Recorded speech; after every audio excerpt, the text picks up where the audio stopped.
भूमि बंदरगाहों के माध्यम से बांग्लादेशी निर्यात पर भारत के प्रतिबंधों पर मोहम्मद यूनुस के नेतृत्व वाली सरकार ने बेहद सधी प्रतिक्रिया दी है। यूनुस के अंतरिम सरकार के एक सलाहकार ने कहा है कि बांग्लादेश भारत के साथ सभी लंबित व्यापार मुद्दों को हल करने का इरादा रखता है।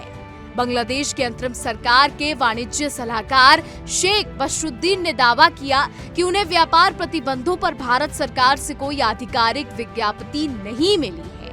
उन्होंने कहा, हमें अभी तक भारत के कदमों के बारे में आधिकारिक तौर पर कुछ भी पता नहीं है। आधिकारिक तौर पर पता चलने के बाद हम कार्रवाई कर पाएंगे। यदि कोई समस्या उत्पन्न होती है तो दोनों पक्ष चर्चा करेंगे और उन्हें हल करने का प्रयास करेंगे। उन्होंने कहा, हमें सोशल मीडिया और समाचारों से पता चला है कि भारत भूमि बंदरगाहों, विशेष रूप से ओखरा और दावकी बंदरगाहों और कुछ सीमावर्ती क्षेत्रों के संबंध में कुछ निर्णय लिए हैं। हमारा मुख्य लक्ष्य प्रतिस्पर्धात्मकता हासिल करना है। ये दोनों देशों के लिए लाभदायक मामला है। बशरुद्दीन ने आगे कहा, हमें लगता है कि भारत खुद कपड़ा या परिधान उद्योग में एक समृद्ध देश है। फिर भी जब हमारे देश से इन उत्पादों का निर्यात किया जाता है तो ये हमारी क्षमताओं पर आधारित होता है। हम ट्रांस शिपिंग से प्रभावित नहीं होते हैं। हमने अपनी क्षमताओं का उपयोग करके इस समस्या को अपने दम पर हल किया है। उन्होंने ये भी कहा, क्योंकि हम भौगोलिक रूप से जुड़े हुए देश हैं, इसलिए हमारी प्रतिस्पर्धात्मकता, परिवहन लागत और अन्य कारक तय है।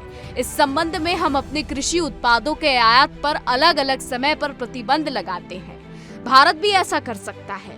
ये व्यापार प्रबंध की एक प्रक्रिया है और हम इस पर काम कर रहे हैं। अगर कोई समस्या उत्पन्न होती है या विकसित होती है तो दोनों पक्ष चर्चा करेंगे और इसे हल करने का प्रयास करेंगे।